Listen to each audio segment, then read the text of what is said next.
좋아요와 구독 눌러주세요. 13살 어린 나이에 왕이 된 성종의 홀로서기가 시작됩니다. 13살에 나라를 다스린다고요? 성종의 이야기 함께 만나볼까요?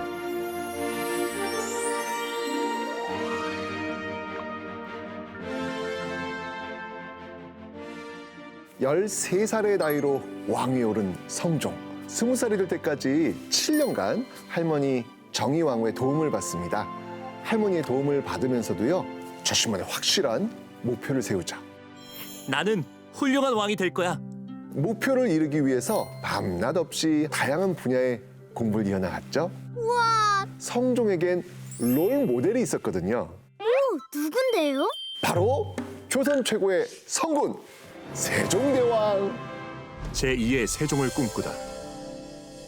세종과 같은 왕이 되고 싶었던 성종. 세종 때 실시했다가 세조 때 없앴던 각종 제도들을요, 다시 부활시킵니다. 세종은요, 끊임없이 나랏일을 논의했거든요. 그 제도를 경연이라고 하는데요. 성종은 이 경연 제도를 다시 시행을 합니다. 경연은 임금과 신하들이 격이 없이 만나 학문을 토론하고 정책을 결정하는 중요한 자리입니다. 아침, 점심, 저녁 하루 3번씩 신하들과 토론을 하는 거죠. 조선의 왕 중 가장 경연에 많이 참석한 왕이었어요. 왕으로 있던 25년 동안 무려 9,229번이나 경연에 참여했습니다. 우와, 토론의 왕이네요. 성종은요, 신하 귀한 줄 아는 그런 왕이었죠. 왕과 신하가 같이 가야 한다고 생각했던 왕입니다. 한쪽으로 치우치지 않고요, 균형을 이루면서 말이죠. 그래서 의정부의 기능을 강화합니다. 의정부가 뭐예요? 나랏일을 논의하는 최고 높은 기관이죠. 의정부에서 의견을 모아가지고 왕에게 보고하고요. 왕이 오케이 하면 의정부 아래의 육조에서 정책을 집행하는 겁니다. 왕의 성향에 따라서 의정부의 권한은 매우 달라질 수밖에 없었겠죠. 태종, 세조처럼 왕의 힘, 이거 중요하게 생각하는 왕들은요, 의정부의 역할을 줄였겠고요. 세종, 성종처럼 신하들을 존중한 왕은 의정부에 또 힘을 실어줬겠죠. 성종은 의정부의 기능을 강화시켜서 신하들의 의견을 적극적으로 들었던 왕입니다. 훈구파를 견제하라. 착착착 홀로서기를 잘해가던 성종. 근데 그에게 고민이 생깁니다. 무슨 고민이요? 세조 때부터 이 조선을 쥐락펴락했던 이 공신들, 훈구파 힘이 너무 강했다는 거였어요. 그 공신들의 기세가 어찌나 대단했는지 그들을 통하지 않고서는요, 어떤 나랏일도 할 수가 없었던 거예요. 공신들로 이루어진 훈구파를 견제하기 위해서 특별한 사람들을 불러들이죠. 바로 김종직입니다. 영남 지방에서 성리학을 열심히 공부하던 학자였습니다. 한양에 올라온 김종직은요, 왕의 든든한 지원 속에서 폭풍 승진을 거듭하죠. 그의 제자들도요, 과거에 급제하면서요, 줄줄이 한양으로 올라오기 시작합니다. 김종직을 중심으로 한 무리가 생겼으니 이들을 뭐라고 할까요? 사림. 바로 이 사림에게 관리들의 비리를 감시하고 견제하는 그런 역할을 맡깁니다. 훈구파, 자연히 견제를 받았겠죠. 조선의 기틀, 경국대전. 성종 9년, 조선 역사에서 아주 중요한 업적을 하나 남깁니다. 조선의 법전을 반포한 겁니다. 경국대전! 나라를 다스리는 중요하고도 큰 법전이라는 의미를 갖고 있죠. 조선을 다스리는 기본 법을 만든 겁니다. 조선엔 법이 없었어요? 나라를 세우면서부터 법전이 있긴 있었죠. 하지만 대부분 이 중국의 법전을 본떠서 만든 거라서 조선의 현실과 동떨어진 경우가 많았거든요. 경국대전을 만들기로 처음 계획한 건요, 바로 성종의 할아버지였던 세조였습니다. 이 법전 하나를 완성시키는데 세조, 예종을 거쳐가지고 성종까지 무려 30여 년의 시간이 걸린 거네요. 이렇게 완성된 경국대전은요, 조선 왕조 500년 동안 조선을 다스리는 기본 법전으로 쓰이게 됩니다. 역사 퀴즈! 경국대전에 나온 법조항 몇 개나 되는지 아십니까? 으악, 잘 모르겠어요. 무려 319개. 우리 경국대전에 어떤 내용들이 들어가 있는지 경국대전 안으로 한번 들어가 보죠. 왕이라 해도 마음대로 잔치를 열 수 없었어요. 경국대전에 있는 규정을 따라야 했습니다. 왕이 권력을 이용해서 사치와 낭비를 할까 봐 법으로 딱 막아버린 거죠. 가난 때문에 30이 넘도록 시집을 못 가면요, 나라에서요 결혼 비용을 지원한다. 부모가 병들었거나 나이가 70 이상인 남자는 군대에 가지 않아도 된다. 성종시대 이 경국대전 완성으로요, 이제 조선은 명실상부한 법치 국가가 된 겁니다. 비극의 시작. 왕비 윤씨. 완벽해 보이던 성종에게도 약점이 있었습니다. 살짝 여자 문제가 복잡했거든요. 성종은요, 12명의 여성에게서 28명의 자식을 뒀습니다. 사실 왕들이 정식 아내인 왕비 외에 여러 후궁을 두는 게 왕조 국가에선 꽤 흔한 일이었거든요. 그래도 왕비는 속상했을 것 같아요. 그게 그렇긴 한데 옛날 그 시절엔 여러 명의 아내를 두는 게 왕실에선 당연한 일이었거든요. 조선이 추구했던 성리학 사회에서는요, 이 왕비가 질투하는 것 금지하고 있었습니다. 그런데 왕을 질투한 여인이 있었어요. 왕비 윤씨였습니다. 이러실 수는 없는 것이옵니다. 이러실 수는 없사옵니다. 윤씨는요, 조선의 중전이자 이 성종의 첫째 아들 연산군의 어머니였어요. 남편 성종의 많은 후궁들을 볼 때마다 이 질투심에 불타던 윤씨, 그녀가 택한 방법은 무엇이었을까요? 그래서 윤씨는요, 몰래 독약을 준비합니다. 후궁들을 몰래 죽이려 했던 거예요. 숨겨둔 이 독약들이 발견되었고요, 궁궐은 발칵 뒤집히게 됐죠. 성종은 윤씨를 중전자리에서 쫓아내려고 합니다. 중전마마를 패하여 서인으로 삼으신다는 전교를 거두어 주시옵소서. 윤씨는 성종의 후계자인 연산군의 친어머니였으니까요. 이런 이유로 중전의 자리를 윤씨는 지키게 됩니다. 그런데 윤씨의 태도에는요, 변함이 없었어요. 윤씨는요, 이후에도 심지어 왕인 성종을 함부로 대하기도 했습니다. 결국 성종은 윤씨를 폐위시키고 군 밖으로 쫓아냅니다. 그리고 3년 후 대비를 사사하라. 남편 성종이 내린 사약을 마시고요, 죽어요. 아들 연산군이 7살이 되던 해였죠. 어린 나이에 엄마를 잃었네요. 성종이 좀 매정해 보이죠? 네, 나빠요. 조선을 성리학 사회로 만들고자 했던 성종은요, 성리학의 이념에 어긋난 윤씨의 행동을 그냥 둘 수 없었을 거예요. 왕이 아내부터 잘못을 하는데 백성들에게 성리학의 뜻을 따르라, 이렇게 말할 수는 없었을 테니까요. 성종이 좀 매정한 남편이었을지는 몰라도요, 또 백성들에겐 굉장히 어진 왕이었습니다. 그러니 성종을 두고 세종과 더불어 조선의 태평성대를 이끈 왕이다 라는 말 하는 거 아닐까요? 자, 그럼 성종실록 끝!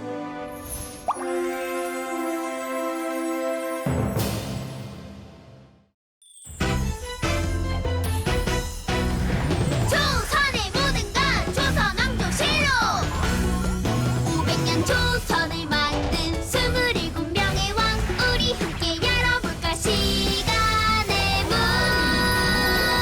금별쌤과 함께 어린이 조선왕조실록.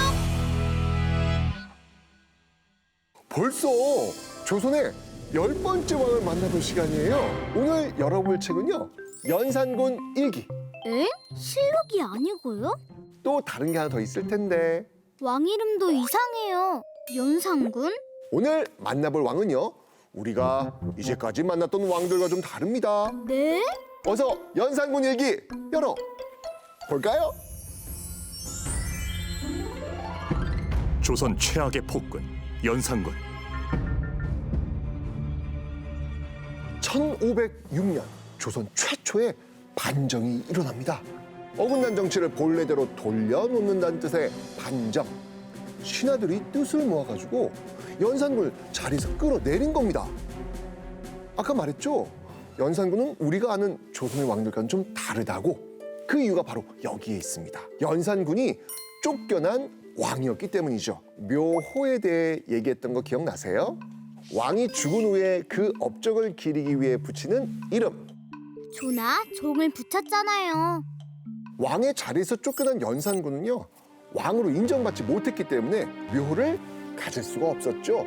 연산군이라는 이름은요, 왕자 시절 이름입니다. 그리고 실록은 왕에 대한 기록이라서 왕이 아닌 연산군의 기록은 실록이 아닌 일기라 부르는 겁니다. 그래서 연산군 일기. 얼마나 잘못했길래 왕에서 쫓겨나요? 연산군은요, 조선 역사상 최악의 폭군이었어요. 흥청망청 백성을 울린 왕. 흥청망청이라는 말 들어봤어요? 돈이나 물건 같은 걸 아끼지 않고 마구 쓰는 걸 뜻하는데 이 말 연산군 때문에 나온 말이에요. 연산군은요, 하루가 멀다 하고 막 사냥을 하거나 막 궁궐에서 막 잔치를 벌였어요. 이때 연산군이 궁궐로 불러들인 기생들을 흥청이라고 했거든요. 이 흥청들과 돈을 마구 쓰고 놀다가 나라가 망할 것이라는 데서 유래한 말이 바로 흥청망청입니다. 나란 일 관심 없어. 백성들 눈치 절대 안 봐. 바른 말 하는 신하 죽이면 그만. 브레이크가 고장난 자동차 같았습니다. 어떡하냐? 빨리 끌어내라! 연산군은요, 궁궐 근처에 있던 이 백성들의 집을 허뭅니다. 후궁들을 위한 집을 짓고 또 이 자신의 사냥터를 만들기 위해서였죠. 그곳에 살던 백성들은 하루아침에 집을 잃고 내쫓기게 된 거예요. 내 나라 땅을 내하고 싶은 대로 하는 것이 무슨 잘못이겠는가? 죽음을 각오하고 바른 수를 한 충신도 있었어요. 내시 김처선입니다.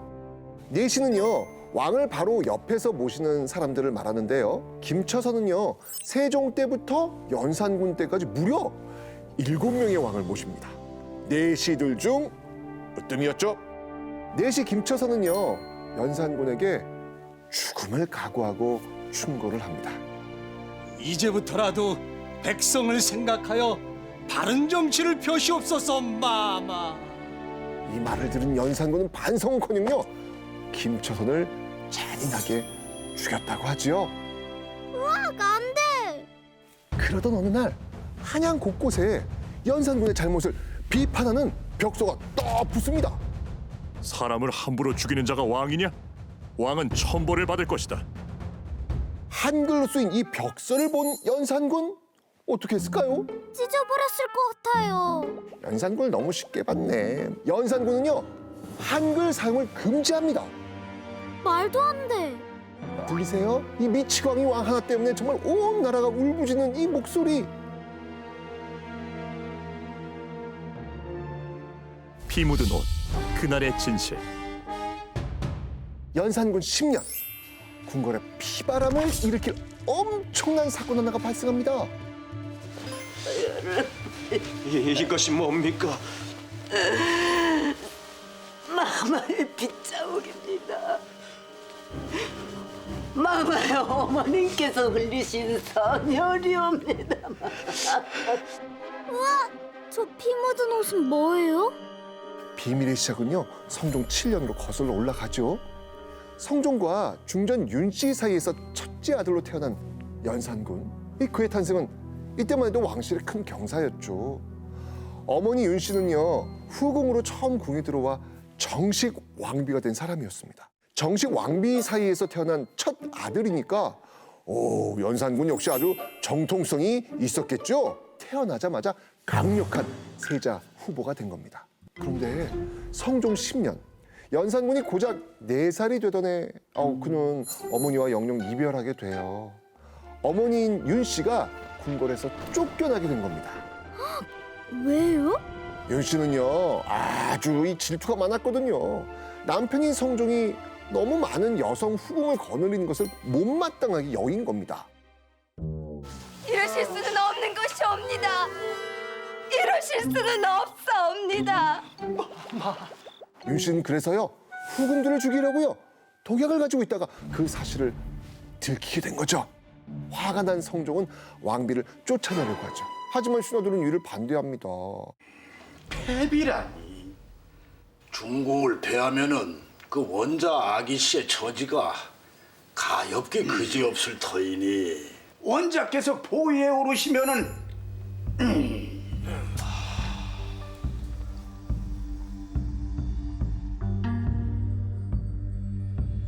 그런데도 윤 씨는 조금의 반성도 하지 않았어요.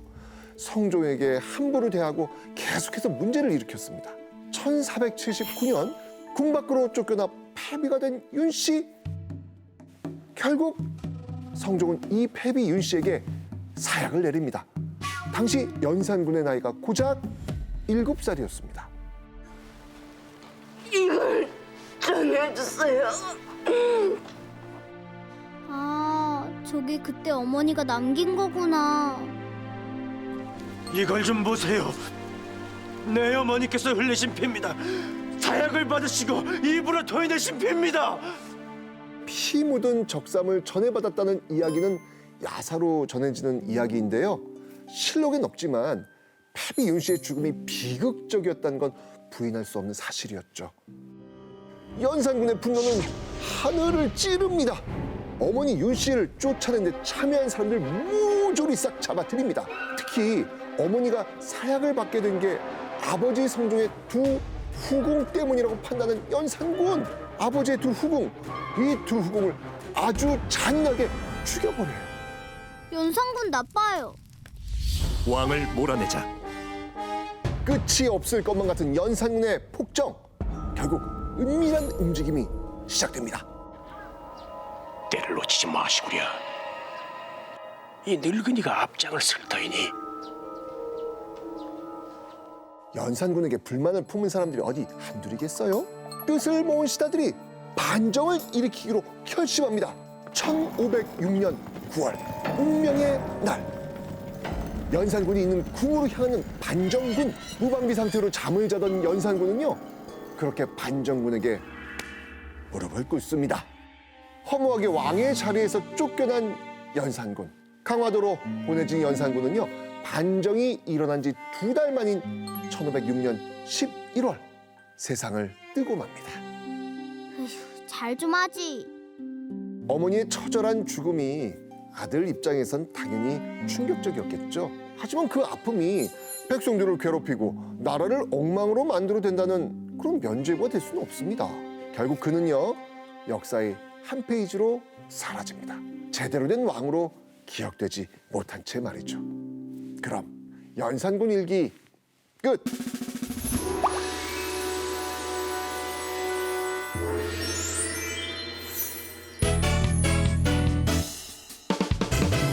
흥청망청 유흥에 빠진 왕, 다른 소리 하면 죽을 뿐. 결국 신하들이 쫓아냈지 조선 최악의 폭군. 조선의 10번째 왕 연산군.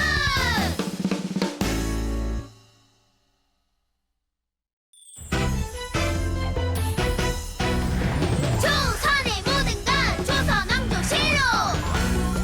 500년 조선을 만든 27명의 왕, 우리 함께 열어볼까 시간의 문.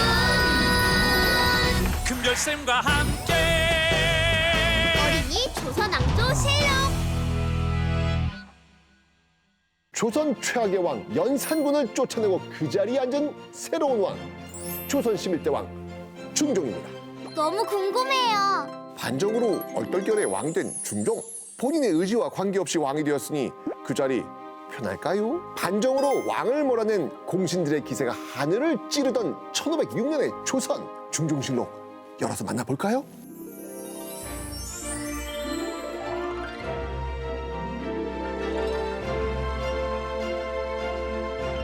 연산군을 몰아내는 반정에 성공한 신하들. 그 자리에 연산군의 이복 동생 진성대군을 앉히니 그가 바로 중종입니다. 연산군을 몰아내는 반정에 성공하고 중종을 왕으로 만든 사람들을요, 반정공신이라고 불렀습니다. 대표적인 반정공신이었던 박원종, 성희안, 유순정. 반정 3대장의 기세가 하늘을 찔렀겠죠. 중종은요, 이름만 왕일 뿐 사실상 허수아비나 다름이 없었습니다. 그런데 글쎄 중종은요, 반정 3대장이 무서워가지고 조회가 끝나고 그들이 나갈 때까지 자리에 이렇게 꼼짝없이 서 있었다고 그래요. 아니, 무슨 왕이 그래요? 중종은 이 정도로 아무런 힘이 없었던 거예요. 심지어 반정 3대장은요, 왕의 아내, 그러니까 왕비도 마음대로 바꿔버렸어요.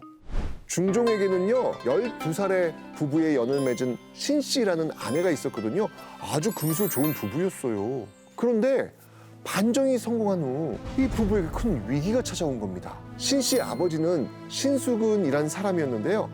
신수근이 연산군의 처남이었던 거예요. 반정 때 신수근은요, 죽임을 당합니다. 반정 공신들은요, 신수근의 딸이 왕비가 되면 나중에 자신들에게 보복을 할까 두려워진 거죠. 그래서 중종에게 왕비를 내쫓으십시오 라고 요구를 한 거예요. 중종은 반정 3대장의 강압을 이기지 못하고요, 아내 신씨를 결국 궁 밖으로 내보냅니다. 왕비가 되어 궁에 들어온 지 고작 7일 만의 일이었어요. 왕비의 자리는 물론이고요, 사랑하는 남편까지 잃은 신씨. 이 부부가 안타까웠는지 백성들 사이에서는요, 이런 이야기가 돌았습니다. 신씨는요, 인왕산 아래에서 중종을 그리며 내내 홀로 살았다고 해요. 신씨를 잊지 못한 건 남편 중종도 마찬가지였죠. 경복궁에 살던 중종은요, 신씨가 그리워질 때마다 그 옆에 있었던 인왕산만 바라봤다고 그래요. 이를 알게 된 신씨가 예전에 입던 붉은 치마를 인왕산 바위에 걸어두었대요. 붉은 치마를 보며 저를 생각해 주세요. 무슨 왕이 아내를 못 지키죠? 자, 우리 흥분을 좀 가라앉히고 조금만 기다려 보세요. 중종에게도요, 곧 기회가 올 겁니다. 조선 최대 개혁 프로젝트. 중종 8년, 공신 3대장이 모두 세상을 떠납니다. 중종이 왕다운 왕이 될 기회가 온 것이죠. 정말 기대돼요.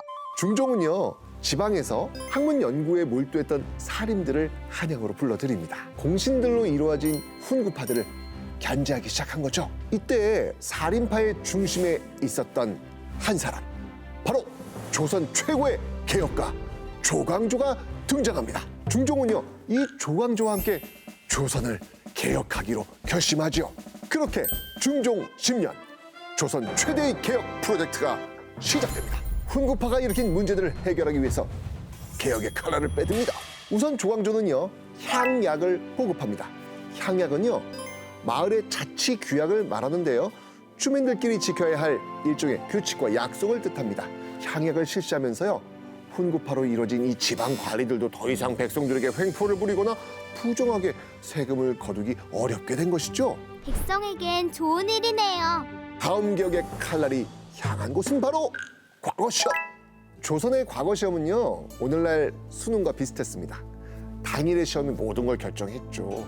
수능을 잘 보기 위해 과외를 받는 것처럼 과거시험 전용 족집게 과외 선생님들도 계셨거든요. 이렇게 좋은 교육을 받기 위해선 돈이 필요했겠죠. 그러다 보니까 권력이 있고 돈이 있는 사람들이 과거시험에 많이 합격하게 되는 겁니다. 조광조는요, 권력과 부가 대물림 된 것 옳지 않다면서요, 전국에서 품성이 좋고 실력이 있는 사람들을 추천받자고 합니다. 바로 혈량과입니다. 조광조의 개혁은요, 여기서 끝나지 않았습니다. 공신들의 자격까지 빼앗으려고 합니다. 공신이면 힘센 사람들이잖아요. 네, 공신이 되면요, 얼마나 잘 먹고 잘 살았는지 우리 배웠잖아요. 이렇게 일반 백성들은 상상도 못할 각종 혜택을 누리다 보니까 공신들 중 상당수는요, 뇌물을 바쳐가지고 공신 자격을 얻은 거예요. 이걸 위훈, 가짜 훈장이라고 이야기하는데요. 조광조는 중종에게 끊임없이 이 위훈 삭제를 요청합니다. 공신 명단에서 그들의 이름을 지우고 그간 누렸던 지위와 재물을 반납하게 하도록 하자라는 것이었죠. 웬만하면 조광조의 의견을 받아들였던 중종도요, 쉽게 받아들이기가 어려웠어요. 공신 자리를 빼앗겠다는 건 그 공신들로 이루어진 그 훈구파를 아예 몰아내겠다는 뜻이었잖아요. 위훈 삭제 반드시 해야 합니다. 그걸 그렇게 급하게? 그건 안 되지. 위훈 삭제, 위훈 삭제 해주세요. 거참 끈질기네. 중종은 결국 공신 76명의 자격을 빼앗습니다. 공신의 4분의 3이 하루아침에 날아가 버린 거예요. 조광조의 개혁이 거침없이 진행될수록 이 훈구파의 불만 더 커져갔겠죠. 두고 보자. 효광조. 나뭇잎과 함께 사라진 조광조. 그러던 어느 날 궁궐의 뒷뜰에서 나뭇잎이 발견됩니다. 이 나뭇잎 하나가 조선을 통째로 뒤흔들었다고 하네요. 뭐라고 적혀 있어요? 저 한자는 무슨 뜻이에요? 주, 초, 위, 왕. 주와 초를 합치니까 조가 됩니다. 조광조가 왕이 된다라는 의미예요. 사실 이 나뭇잎은요, 조광조를 쫓아내기 위한 훈구파의 계략이었습니다. 중종이 그 소문을 믿은 거예요? 아마 중종도 그 소문 그대로 믿진 않았겠죠. 그런데 사실 조광조의 힘이 좀 커지니까 중종도 이거 뭐지? 라고 하면서 좀 슬슬 위기감을 느끼게 됐나 봅니다. 하루아침에 역적이 된 조광조. 그는요, 중종이 내린 사약을 받고 39살의 짧은 생을 마감합니다. 조광조의 죽음 이후 중종의 개혁 의지도 물거품처럼 사라집니다. 다시 공신 세력 훈구파가 여기저기서 부활하기 시작합니다. 중종 반정으로 어쩌다 왕이 되었고요. 늘 휘청거렸던 왕 중종. 결국 그는 1544년 57세의 나이로 눈을 감습니다. 그럼 중종실록 끝!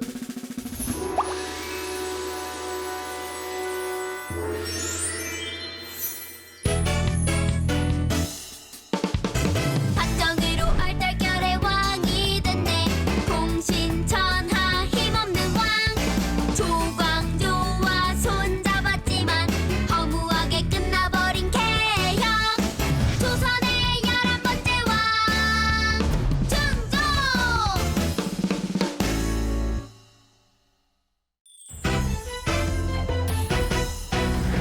조선의 모든 것 조선왕조실록. 500년 조선을 만든 27명의 왕, 우리 함께 열어볼까 시간의 문. 금별쌤과 함께 어린이 조선왕조실록. 오늘은 인종과 명종을 만나볼 겁니다.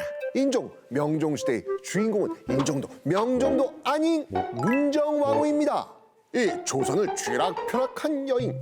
문정왕후도 왕이에요? 아닙니다. 중종의 왕비이자 인종, 명종의 어머니입니다. 자, 자세한 건 실록을 열어서 알아보지요. 자, 우선 인종실록부터 한번 열어볼까요?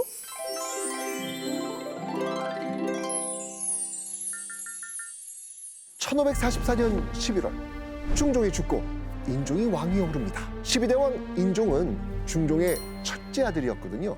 6살 어린 나이에 세자가 된 후 세자 기간만 24년을 보냅니다. 차근차근 왕이 될 준비를 한 인종. 30세의 나이로 드디어 왕위에 오릅니다.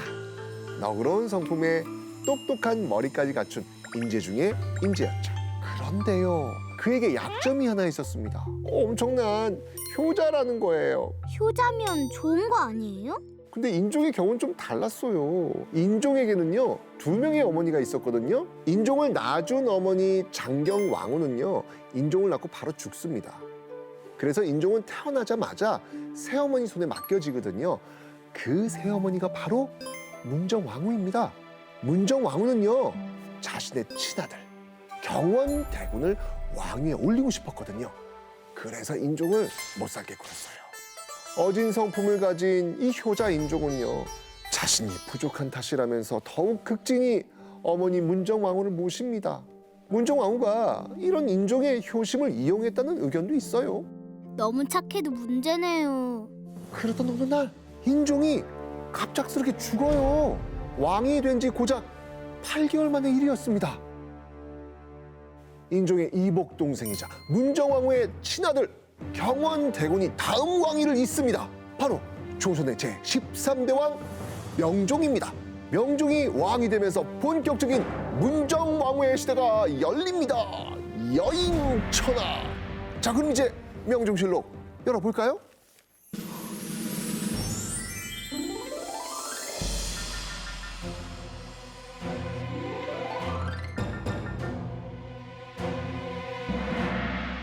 (12살) 어린 나이에 왕이 된 명종. 그를 대신해 권력을 준 건 그의 어머니 문정왕후였습니다. 문정왕후의 수렴청정이 시작된 겁니다. 수렴청정? 뭐였더라? 조선에선 어린 왕이 즉위할 경우 그의 어머니나 할머니가 대신 정치를 맡았거든요. 아, 어린 왕을 도와주는 거요? 명종도 나이가 어렸기 때문에 어머니 문정왕후가 대신 나랏일을 맡은 겁니다. 문정왕후가 권력을 주면서 덩달아 세력이 커진 사람들이 있었어요. 그게 누구예요? 바로 문정왕후의 외척들입니다. 외척? 왕비의 가족들이요? 맞아요. 조선의 왕들은 항상 외척을 경계해왔죠. 네, 태종은 외척이 왕의 힘을 약하게 만든다고 다 없앴잖아요. 맞아요. 외척의 힘이 커지면 여러 문제가 생길 수 있거든요. 외척이 일으킬 수 있는 문제들 명종 때 다 나옵니다. 인종과 명종의 외가를 한번 살펴보죠. 인종의 외삼촌은 윤임, 명종의 외삼촌은 윤원영입니다. 사람들은 인종의 외삼촌 윤임의 세력을 두고 큰 대를 붙여 대윤, 명종의 외삼촌 윤원영의 세력을 두고 작은 숫자를 붙여서 소윤 이렇게 불렀습니다. 대윤과 소윤은 중종 때부터 사이가 별로 안 좋았거든요. 인종 때까지만 해도 당연히 인종의 외삼촌 윤임의 힘 셌겠지요. 그런데 인종이 죽고 문정왕후가 권력을 잡으면서 명종의 외삼촌 윤원영의 힘이 커집니다. 자, 이 문정왕후와 윤원영은 윤회가시 같은 윤임 세력을 없앨 계획을 세웁니다. 1545년 윤원영은요, 윤임이 경원대군 대신 다른 왕자를 왕으로 올리려고 했다는 소문을 내기 시작합니다. 이 소문을 들은 문정왕후 윤임에게 대역죄를 저질렀다면서 유배를 보내고요, 윤임과 친하게 지내던 대윤 세력들을 죽이고 맙니다. 이 사건을 계기로 문정왕후와 윤원영은요, 누구도 넘볼 수 없는 막강한 권력을 가지게 되죠. 조선은 그야말로 소윤, 윤씨의 나라가 된 겁니다. 권력을 주게 된 윤원영은요, 사람들에게 뇌물을 받고요, 벼슬자리를 팔아서 아주 엄청난 부자가 됩니다. 윤원영의 재산이 나라의 재산보다 많다라는 말이 나올 정도였어요. 왕위의 어머니 1547년 벽에 붙은 종이 한 장이 조선을 팔칵 뒤집습니다. 위에는 여왕, 아래는 간신 이기가 권력을 휘둘러 나라가 망할 것이다. 여왕이란 게 문정왕후를 말하는 거예요? 맞아요. 문정왕후가 나라를 망칠 거란 얘기였죠. 문정왕후는 불같이 화를 냅니다. 문정왕후의 의심이 향한 곳은 다시 윤임. 윤임이 꾸민 짓이 틀림없어. 2년 전 죽이지 않고 살려둔 이 윤임의 세력들이 꾸민 짓이라고 믿은 거죠. 문정왕후는 칼을 빼듭니다. 그리고 윤임의 남은 세력과 자신의 반대하는 세력을 다 죽여버리죠. 이때 화를 입은 사람들이요, 무려 100여 명에 달했다고 합니다. 너무 잔인해요. 시간은 흘러 어느덧 1553년 명종이 20살이 됩니다. 이제 문정왕후는 안녕인가요? 왕이 성인이 되었으니까 문정왕후의 수렴청정이 끝나야 정상이겠지요? 그러나 문정왕후는 정치에서 물러날 생각이 조금도 없었습니다. 문정왕후는 여전히 나랏일을 보고받습니다. 심지어는요, 자신의 뜻대로 되지 않으면요, 왕을 불러다 야단을 쳐요. 매질을 했다는 얘기도 있습니다. 아무리 엄마라고 해도 명종은 왕인데요? 그러니 왕 위에 어머니란 말이 나왔겠죠. 큰 나무에 100년 동안 벌레가 속을 먹어 진액이 다 빠진 형국이다 라고 하면서 문정왕후를 비난하는 신화도 있었습니다.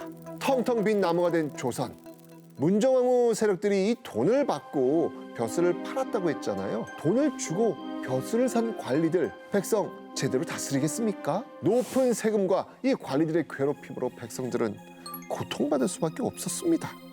백성의 분노, 임꺽정의 등장. 혼란 속 백성들의 속을 뻥 뚫어준 사람이 하나 있으니 바로 의적 임꺽정.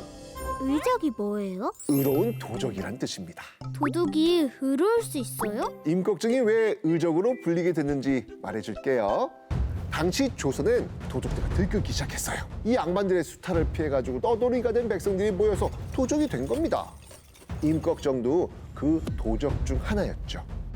임꺽정의 무리들은요, 부자들의 집에서 훔친 곡식을 굶주린 백성들에게 나눠줬다고 하네요. 그래서 백성들은 이런 소문을 듣고 임꺽정을 의적이라고 부른 겁니다. 임꺽정은요, 황해도, 경기도의 관아까지 공격했죠. 관아의 창고에 그득그득 쌓인 곡식들을요, 백성들에게 나눠줬다고 합니다. 임꺽정이 왕보다 낫네요. 임꺽정을 잡으려고 관군을 총 동원했지만 그를 잡지 못했어요. 관군은 무려 3년 동안 임꺽정을 찾으려고 전국을 샅샅이 뒤집니다. 결국 1562년 임꺽정은요, 황해도 성에서 관군들에게 붙잡히고 맙니다. 그리고 사형. 아, 안타까워요. 오죽했으면 임꺽정이 도적이 되었겠어요. 왜 백성들이 임꺽정이 환호했겠습니까? 죄를 물어야 한다면 그 대상은 바로 궁궐에 있는 왕과 그 문정왕후 세력들 아닐까요? 문정왕후, 외척 정치의 끝. 1565년 명종 20년 문정왕후가 숨을 거둡니다. 윤씨들의 외척 정치도 함께 막을 내리게 되었죠. 문정왕후가 죽자 명종은요, 윤원영의 세력들을 먼 곳으로 유배 보냅니다. 왕이 된 지 20년 만에 비로소 제대로 된 왕 노릇을 하게 됩니다. 하지만 1567년 명종은 갑작스레 죽음을 맞이하게 됩니다. 그 어떤 일도 제 뜻대로 해보지 못한 채 세상을 떠난 거죠. 명종실록엔 이런 말이 적혀 있습니다. 나라가 망하지 않은 것이 다행이었다. 인종실록, 명종실록 끝!